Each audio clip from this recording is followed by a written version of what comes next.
Hello, welcome back to Hasna's lifestyle. അപ്പോൾ ഇന്ന് വന്നിട്ടുള്ളത് ബീഫ് റോസ്റ്റിൻ്റെ റെസിപ്പി ആയിട്ടാണ്. ഇതെന്ന് വെച്ചാൽ ഒരു വെറൈറ്റി റെസിപ്പിയാണ് കേട്ടോ. അപ്പോൾ ഒരു ഒരു കിലോ വരുന്ന ബീഫാണ് എടുത്തിട്ടുള്ളത്. നല്ലവണ്ണം കഴുകി ക്ലീൻ ആക്കിയിട്ടുള്ളതാണ്. അപ്പോൾ ഫസ്റ്റിൽ നമ്മൾ ഇത് കുക്കറിലൊന്ന് വേവിച്ചെടുക്കണം കേട്ടോ. അല്ലെങ്കിൽ നമ്മൾ വിചാരിച്ച പോലെ വേവില്ല. അപ്പോൾ കുക്കറിനകത്തോട്ട് ഈ ഒരു ബീഫിനെ ചേർത്ത് കൊടുക്കാം.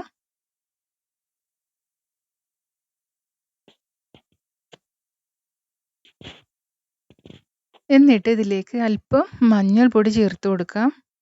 പിന്നെ പാകത്തിനുള്ള ഉപ്പും കൂടെ ചേർത്ത് കൊടുക്കാം.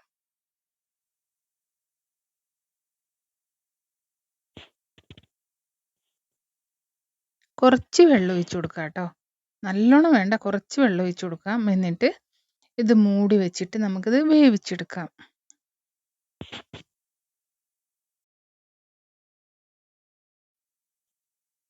അപ്പോൾ നമ്മുടെ ബീഫ് ഇവിടെ കിടന്ന് വേവട്ടെ. നമുക്കിതിലേക്കുള്ള മസാല തയ്യാറാക്കാം. അതിനായിട്ട് ഞാനിവിടെ ഒരു പാൻ വെച്ചിട്ടുണ്ട്. അതിലേക്ക് ഓയിൽ ഒഴിച്ച് കൊടുക്കാം.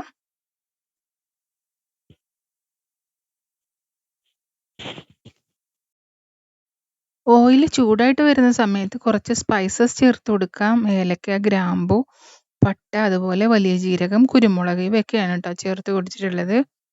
ഇവ ജസ്റ്റ് ഒന്ന് പൊട്ടി വരണം കേട്ടോ.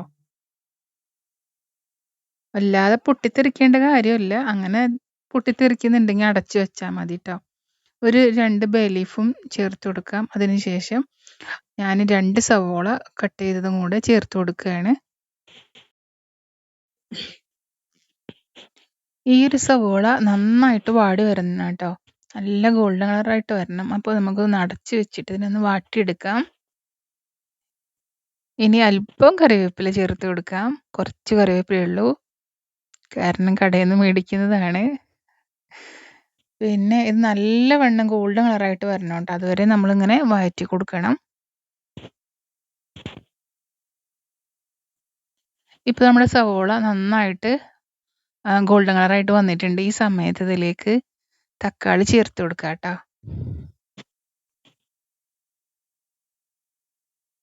ഞാൻ 2 തക്കാളിയാണ് എടുത്തിട്ടുള്ളത്. ഒരു മീഡിയം സൈസാണ് കേട്ടോ. ഇനി നന്നായിട്ടൊന്ന് മിക്സ് ചെയ്ത് കൊടുക്കാം.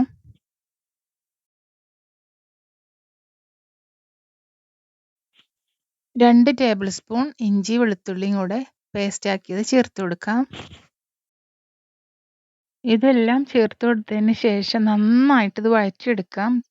ഈ ഒരു ടൊമാറ്റോയും അതുപോലെ ഗാർലിക് ആൻഡ് ജിഞ്ചർ പേസ്റ്റും എല്ലാം നന്നായിട്ട് വഴന്ന് വരുന്ന സമയത്ത് മസാല ചേർത്ത് കൊടുക്കാം. ഒരു ഇതിലേക്ക് കണക്കാക്കിയിട്ട് മാറ്റി വെച്ചിട്ടുള്ളതാണ് കേട്ടോ. മുളക് പൊടി, മഞ്ഞൾപ്പൊടി, അതുപോലെ കുരുമുളക് പൊടി, പിന്നെ മല്ലിപ്പൊടിയാണ് കേട്ടോ കുറച്ചധികം എടുത്തിട്ടുള്ളത്. ഇവയെല്ലാം അതിലേക്ക് ചേർത്തിട്ട് നന്നായിട്ട് വഴറ്റിയെടുക്കാം. അല്പം ബീഫ് മസാല കൂടെ ചേർത്ത് കൊടുത്തിട്ടുണ്ട് കേട്ടോ. ഇവയെല്ലാം ചേർത്തതിന് ശേഷം നമ്മൾ നന്നായിട്ട് മിക്സ് ചെയ്യുക.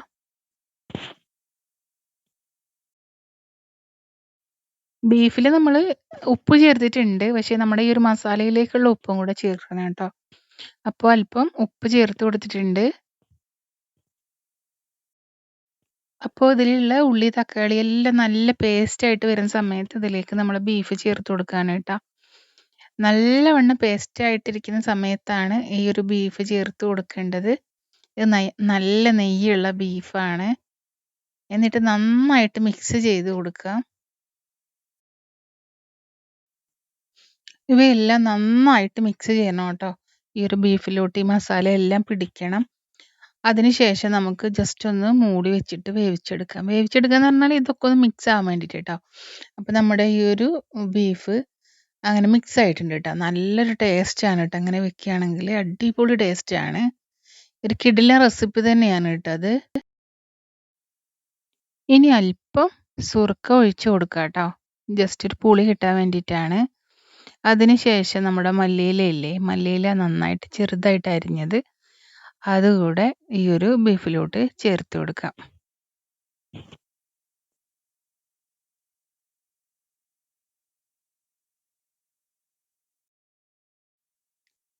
അതിനുശേഷം നന്നായിട്ട് മിക്സ് ചെയ്യാം. ഇത്രയേ ഉള്ളൂ കേട്ടോ. വെരി സിമ്പിളാണ്. വളരെ ടേസ്റ്റിയാണ്. ഇതെന്ന് വെച്ചാൽ ചോറിനാണെങ്കിലും നെയ്ച്ചോറ്, നമ്മുടെ തേങ്ങാച്ചോറ്, പൊറോട്ട എല്ലാത്തേക്കും ഭയങ്കര കോംബോ ആണ്. അപ്പോൾ ഈ റെസിപ്പി നിങ്ങൾക്ക് ഇഷ്ടമായാൽ ലൈക്ക് ചെയ്യാനും ഷെയർ ചെയ്യാനും കമൻറ്റ് ചെയ്യാനും മറക്കല്ലേ. മറ്റൊരു അടിപൊളി റെസിപ്പിയായിട്ട് നമുക്ക് വീണ്ടും കണ്ടുമുട്ടാം. അതുവരേക്കും താങ്ക്സ് ഫോർ വാച്ചിങ്. ആദ്യമായിട്ടാണ് ചാനൽ കാണുന്നതെങ്കിലേ ഒന്ന് സബ്സ്ക്രൈബ് ചെയ്യണം കേട്ടോ. തൊട്ടടുത്തുള്ള ബെൽ ബട്ടൺ കൂടെ എനേബിൾ ചെയ്യണം കേട്ടോ. അപ്പോഴാണ് ഞാനിടുന്ന വീഡിയോസിൻ്റെ നോട്ടിഫിക്കേഷനൊക്കെ നിങ്ങൾക്ക് കിട്ടുള്ളൂ.